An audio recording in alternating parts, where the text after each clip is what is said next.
Shalom, selamat sore Bapak Ibu. Kembali kita jumpa dalam ibadah Exousia Bible Teaching pada sore hari yang indah ini. Saya mengajak kita semua, mari kita yang rindu ditaburkan oleh kebenaran, kita yang rindu menerima kuasa firman Tuhan. Mari kita siapkan hati kita, kita datang kepada Tuhan. Tuhan, perkenankan aku, biar hidup kita hanya diisi oleh kebenaran firman Tuhan, supaya hidup kita merdeka dan hidup suci seperti yang diinginkan oleh Tuhan kita.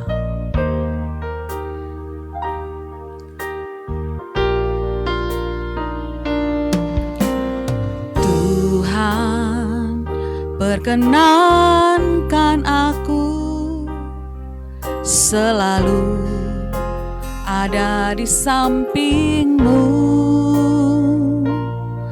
Sejak ku hidup di bumi sampai di keabadian, ku iring Tuhan.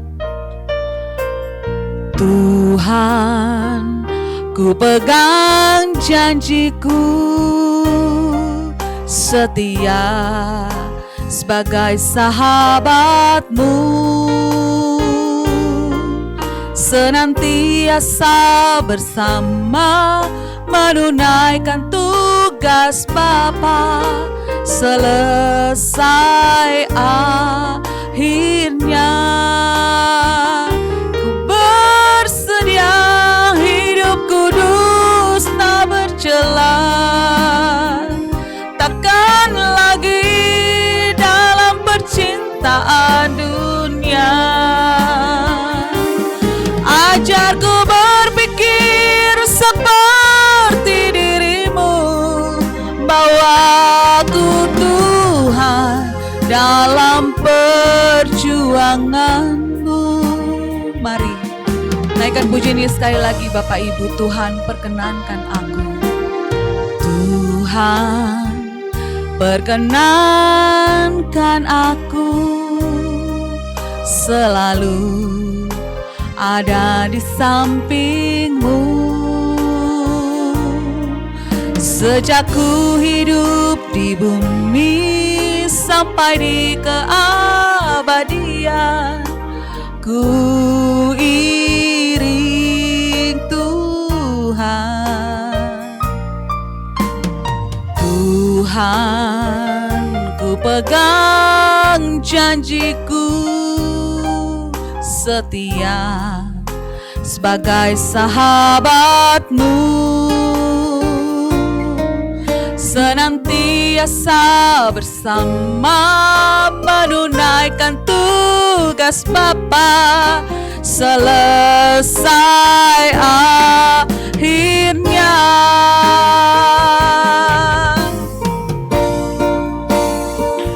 Ku bersedia hidup kudus tak bercela, takkan lagi dalam penderitaan dunia.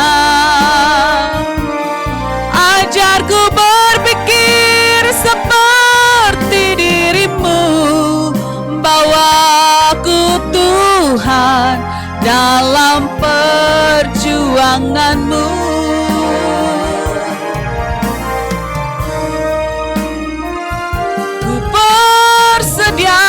Hidup kudus tak bercela, takkan lagi dalam percintaan dunia. Ajarku berpikir seperti diri-Mu, bawa aku Tuhan dalam perjuangan-Mu. Bersedia hidup kudus tak bercela. Ku bersedia hidup kudus tak bercela, takkan lagi dalam percintaan dunia. Ajarku berpikir seperti diri-Mu, bawa aku Tuhan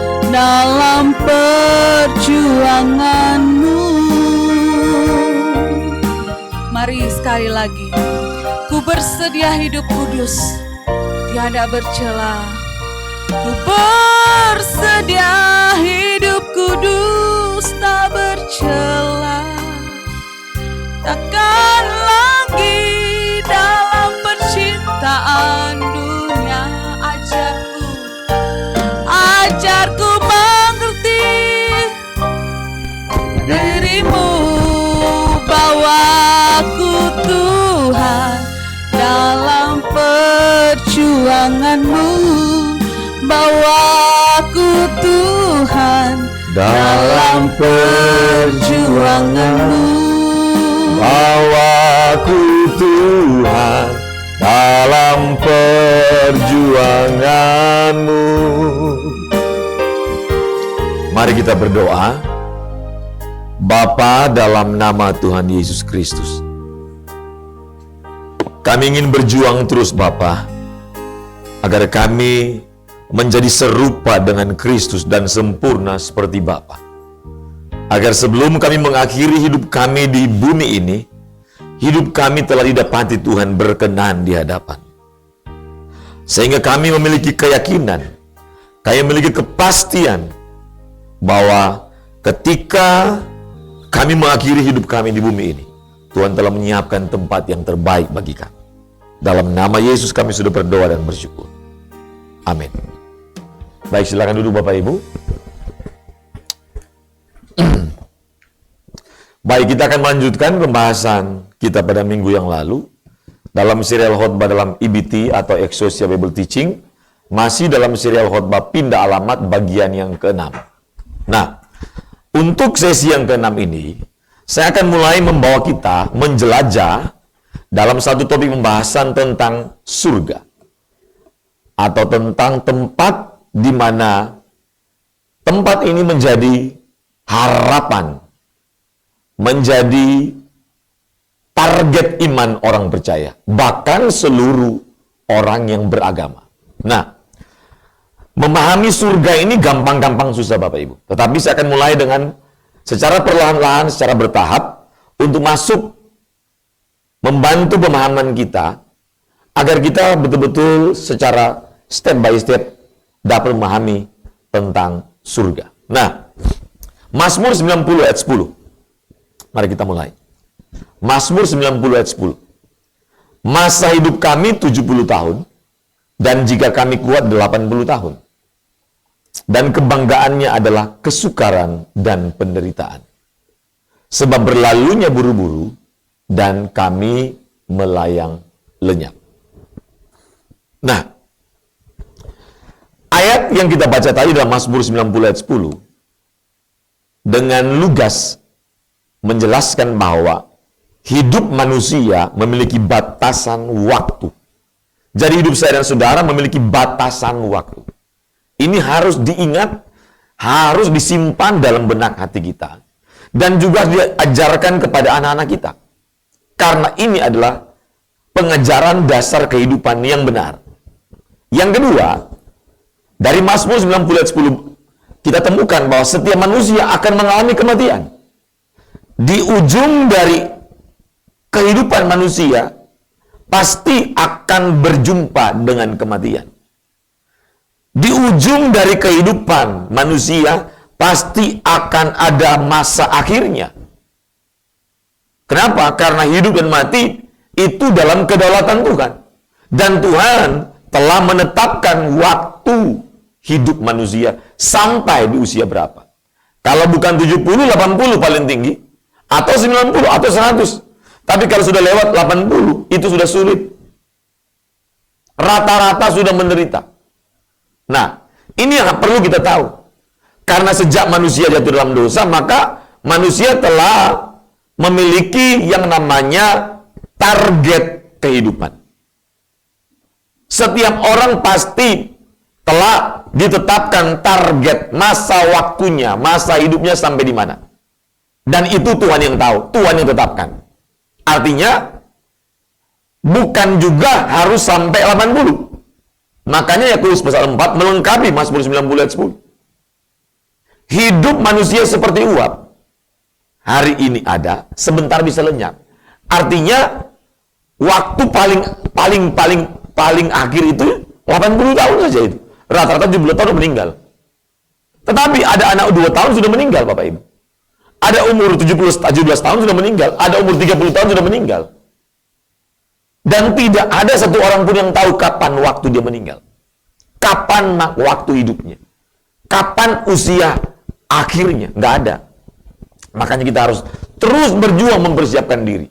Tidak boleh abai, tidak boleh menganggap remeh tentang kehidupan. Tidak boleh tidak serius dalam menjalani hidup. Harus serius. Dan harus menemukan makna hidup yang sebenarnya. Harus menemukan jalan hidup yang benar. Makanya kita bersyukur kita bisa mengenal Tuhan Yesus. Dan Tuhan Yesus berkata, akulah jalan, kebenaran, dan hidup. Ini luar biasa Bapak Ibu. Kenapa? Dengan kita mengikuti jalan hidup Tuhan Yesus, maka ada kepastian bahwa akhir dari atau ujung hidup saya dan saudara pasti ada tempat yang sudah disiapkan Tuhan. Amin. Inilah kabar baik buat saya dan saudara. Ya. Nah, lanjut. Pertanyaan penting. Klik lagi. Apakah ada jaminan kehidupan atau kebangkitan tempat kehidupan baru di balik kematian? Ada nggak kira-kira? Kayaknya ini yang lama ini, yang ambil yang terbaru saya kirim. Iya, saya sudah kirim tadi kan, tadi pagi itu. Jadi, apakah ada jaminan atau kehidupan atau kebangkitan? Ini pertanyaannya. Atau tempat kehidupan baru di balik kematian? Ada nggak kira-kira? Ada nggak kira-kira? Nah, kita harus tanya Bapak, serius. Kemana tempat hidup saya dan saudara setelah mati? Kemana? Kita tanyakan itu. Kita saja kalau nyasar Bapak Ibu, kita misalnya lagi cari alamat nih. Nyasar saja, 2 jam sudah emosi kita. Betul nggak? Dan kalau kita mau melakukan perjalanan ke luar kota, kita akan selalu mengantisipasi agar tidak nyasar Bapak Ibu. Nah, seharusnya untuk perjalanan hidup yang lebih serius, yang menuju kekekalan, harusnya kita telah menetapkan kepastian alamat akhir hidup kita itu lebih serius daripada sekedar kita melakukan perjalanan traveling, mencari alamat kota di mana kita akan berlibur, kita akan tinggal di sana. Harusnya tempat tinggal kepastian di akhir kehidupan di bumi ini yang harusnya kita kerjakan lebih serius. Harus lebih serius Bapak Ibu. Harus. Ya. Karena begini. Kalau di bumi, waktu kita cari alamat di bumi ya, selama kita di bumi, waktu cari alamat itu boleh nyasar walaupun kita harus antisipasi. Artinya begini. Nyasarnya ini masih bisa ada kesempatan untuk kita bisa perbaiki. Misalnya, nyasar 1 malam, besok kita bisa cari lagi, bisa minta bantuan orang. Ini alamatnya di mana sih? Ya, artinya masih ada kesempatan untuk kita bisa memperbaiki ya kesalahan kita. Tapi ketika kita mati, lalu kita ternyata selama hidup tidak menuju kepada tujuan akhir yang disiapkan Tuhan Yesus kepada kita, itu tidak ada lagi kesempatan untuk memperbaiki dan mencari alamat itu Bapak Ibu. Pencarian alamat tempat tinggal abadi itu tidak ada di dalam kubur. Pencarian atau kepastian pencarian alamat kehidupan abadi, kehidupan kekal tidak ada di balik kubur. Karena di alam kematian tidak ada kesempatan untuk mencari alamat kehidupan abadi.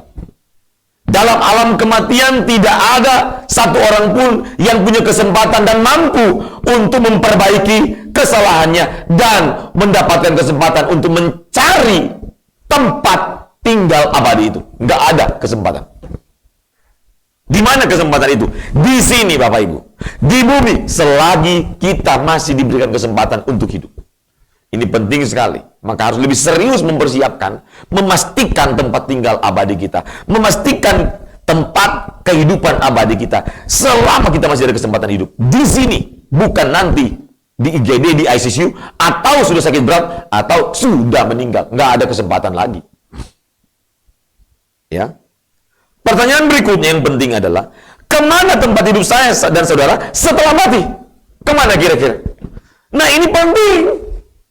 Sangat penting, Bapak Ibu, kalau anak-anak dalam persiapan ujian nasional untuk tingkat SMA, biasanya akan ditanyakan oleh orang tua atau orang-orang sekitar yang bertemu. Ditanya begini, "Nak, setelah lulus SMA, kamu itu mau kemana?" Betul ya? Selalu ya. "Nak, setelah SMA, kamu itu mau kemana?" Ya, mau kemana kamu? Pasti akan ditanyakan begitu. Nah, hari ini SMP Kristen Generasi Unggul Kupang, puji Tuhan, sedang berlangsung akreditasi. Dan Miss Christine dan semua mentor-mentor sudah mempersiapkan luar biasa. Kerja keras, tapi bukan berarti pada waktu akreditasi. Mereka sudah bekerja dalam proses yang panjang. Ya, sudah panjang sekali. Dan tadi saya ikutin karena saya diundang sebagai yayasan, katanya diundang sama asesor. Ditanya, ada pertanyaan bagus tadi dari Pak Asesor yang Bapak, kalau nggak salah asesor nomor 2. Asesor nomor 1, Bapak Wilhelmus. Bapak asesor tanya begini. Adakah bimbingan yang dilakukan oleh para guru di sekolah SMP Geni Kupang kepada siswa-siswa untuk bimbingan lanjut setelah lulus SMP mau kemana? Puji Tuhan kita punya siswa Grace, kalau nggak salah, atau siapa yang bisa jawab ya? Siapa? Saya lupa. Ada pertanyaan itu. Setelah, adakah bimbingan persiapan untuk setelah lulus SMP mau kemana? Bayangkan, untuk mau ke SMA saja dari SMP itu ada bimbingan, ada persiapan. Bukan ujuk-ujuk langsung kuliah di UI, di UGM, di ITB, di mana tuh. Enggak begitu. Semua ada persiapan dan kepastian untuk masuk di universitas terbaik itu bukan pada waktu tes. Bukan pada waktu ujian, tapi sudah sekian tahun berapa tahun sebelumnya sudah dipersiapkan. Artinya penentuan di mana kampus terbaik yang anak-anak ini harus kuliah itu bukan pada waktu ujian, tapi sudah dilakukan persiapan jauh-jauh hari sebelumnya, jauh-jauh tahun sebelumnya. Sama untuk menentukan kemana akhir hidup saya dan saudara. Kita tidak bisa tentukan pada waktu kita itu lagi di ujung akhir hidup, pada waktu napas satu-satu, pada waktu berada di UGD atau IGD atau ICU, nggak bisa. Apalagi ketika ada di liang kubur, nggak ada kesempatan untuk menentukan tempat kehidupan abadi. Nggak ada. Di liang kubur nggak ada kesempatan. Makanya tempat kita menentukan kemana alamat pindah kita. Setelah kita mati, alamat pindah kita kemana?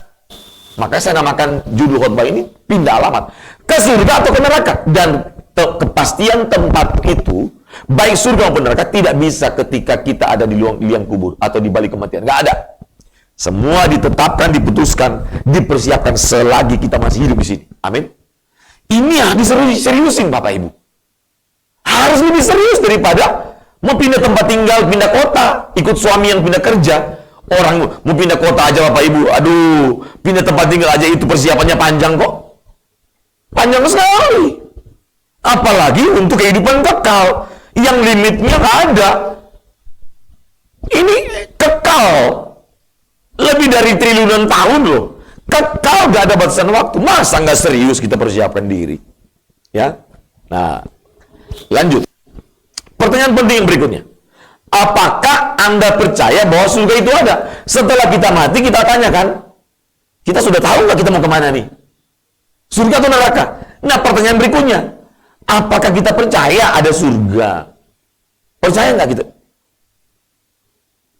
Percayanya bukan percaya historis loh. Harus percayanya didasarkan oleh pengetahuan yang benar berbasis kebenaran Alkitab. Harus sampai ke situ. Apa yang Anda pahami tentang surga kira-kira? Kalau ditanya. Nah, nanti kita akan bahas nih. Jadi pertanyaan-pertanyaan ini adalah pertanyaan-pertanyaan di awal saya kasih. Nanti mulai pertemuan depan dan seterusnya kita akan bahas tuntas pertanyaan-pertanyaan ini. Makanya ikuti terus. Apakah surga itu alam fisik atau alam roh? Saya lagi membeli buku Fisika Alam Roh mencari Tuhan dengan fisika baru, Tuhan dalam otak manusia, dan berbagai macam hal yang berhubungan dengan surga. Ya. Nah, dari pertanyaan-pertanyaan ini yang saya akan bahas, Bapak Ibu. Saya akan bahas, ya. Nah, masih ada pertanyaan berikutnya. Di manakah letak surga itu? Di mana kira-kira?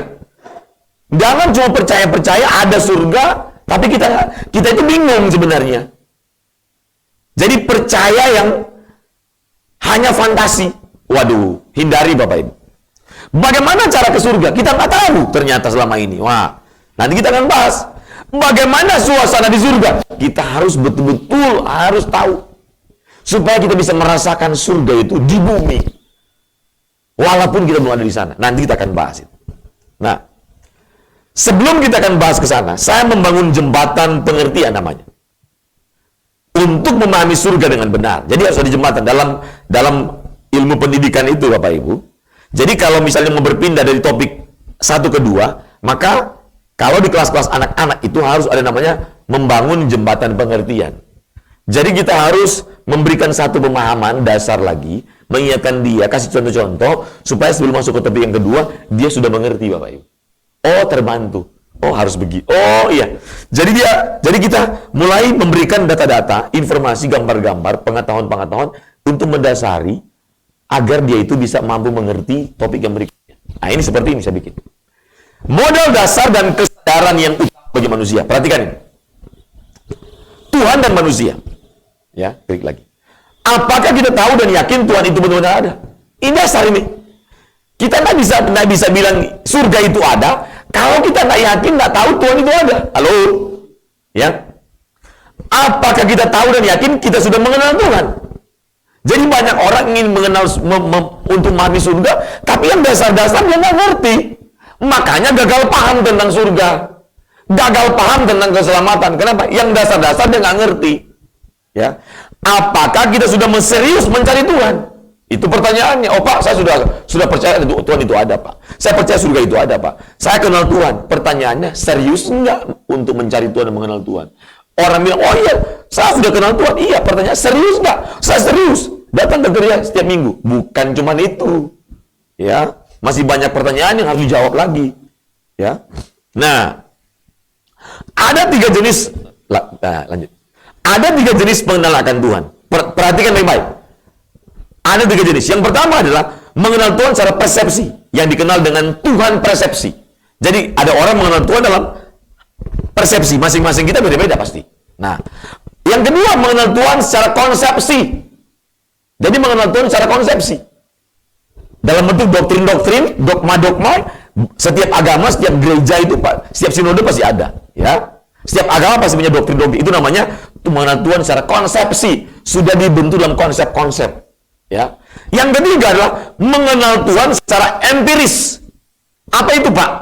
Mengenal Tuhan yang jauh, yang betul-betul berada di jauh, tetapi Tuhan itu dapat dialami. Ada perjumpaan, ada pengalaman bersama Tuhan. Tidak hanya Tuhan persepsi, tidak hanya Tuhan konsepsi, tapi Tuhan itu dialami, memahami kehadiran Tuhan 1 kali 24 jam. Ini namanya Tuhan empiris. Dan kalau sudah ke situ, dia tidak bisa digoyahkan lagi. Apa yang dipahami dalam doktrin, itu pasti yang keluar dari buah perbuatannya. Ini namanya mengenal Tuhan secara empiris. Ini yang harus dilakukan oleh kita orang percaya. Jadi kita tidak sembarangan berbuat dosa. Ya, tidak sembarangan mengikuti keinginan daging. Berikutnya. Apakah bisa dibandingkan antara Tuhan dan manusia? Ini pertanyaan-pertanyaan konkret Bapak Ibu. Ya, pertanyaan berikutnya lagi yang penting. Manusia, ini bukan pertanyaan, ini pernyataan. Manusia hanya ciptaan Tuhan, sedangkan Tuhan adalah pencipta. Nah, ini harus sadar dulu. Jangan saya begini, kita manusia tapi kita belagak seperti kita pencipta. Halo? Kita ini ciptaan, jangan belagak seperti pencipta. Apakah Anda percaya alam semesta diciptakan Tuhan? Jawab dalam bukti-bukti ilmiah. Ya, secara kosmologis. Saya sudah jelaskan dalam ibadah Genu Nusantara. Anda boleh ambil linknya di Generasi Unggul. Ya, link YouTube Generasi Unggul. Ya. Nah, manusia, perhatikan di sini. Ini dasar sekali. Tidak dapat menciptakan surga. Amin. Jelas? Ini pernyataan yang harus kita pahami. Yang kedua, manusia hanya dapat membangun kota-kota indah, tapi tidak dapat membangun surga. Amin. Ini penting Bapak Ibu. Hari ini Jeff Bezos dan pengusaha-pengusaha lain membangun startup untuk menciptakan hidup abadi. Mereka bangun bunker-bunker agar luput dari kiamat. Waduh. Sampai sekarang orang bingung, surga itu nggak ada titik koordinat, betul?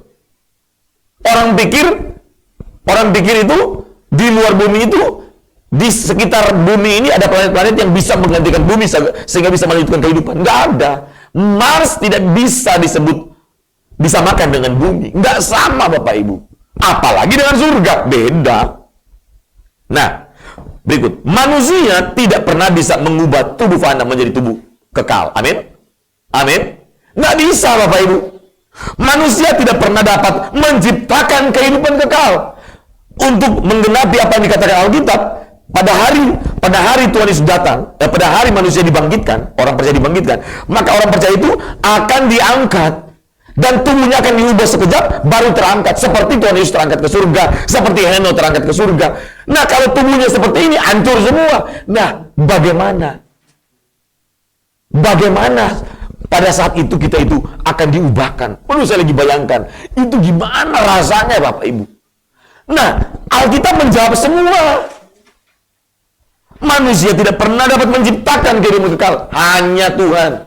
Dan tubuh fana ini hanya Tuhan yang bisa mengubah. Manusia tidak bisa. Ya. Berikutnya, menciptakan satu burung saja manusia tidak bisa dapat menciptakan. Betul? Ciptakan satu burung hidup nggak bisa. Menciptakan satu ikan hidup aja manusia tidak bisa kok. Betul? Nggak bisa. Lihat ini. Ikan-ikan, burung. Yang indah sekali. Lihat.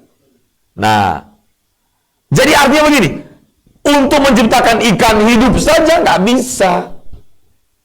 Kalau ikan artificial bisa. Ikan robot sudah ada tuh. Ya. Burung mainan ada banyak. Tapi burung hidup nggak ada. Belum bisa manusia. Belum bisa.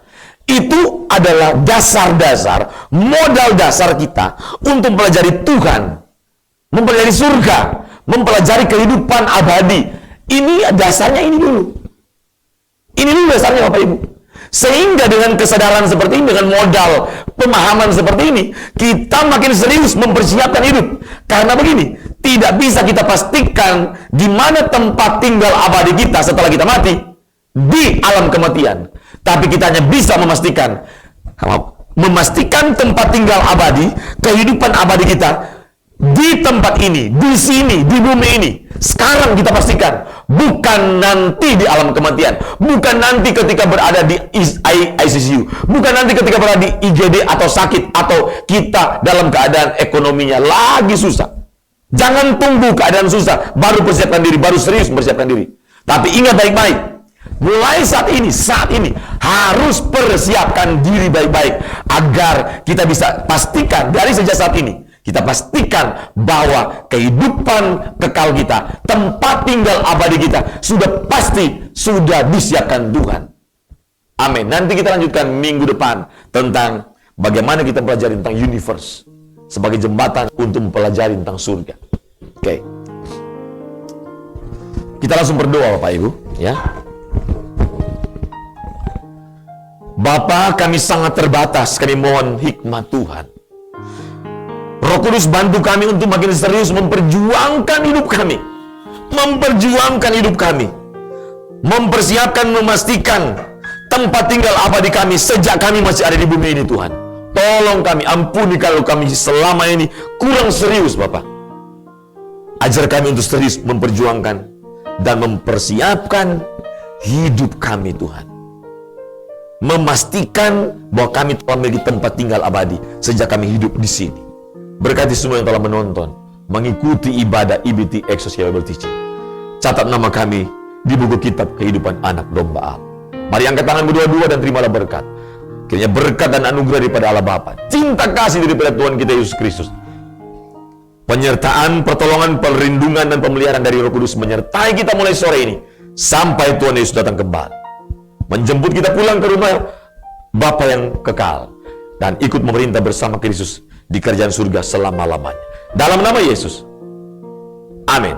Terima kasih, Tuhan berkati. Shalom.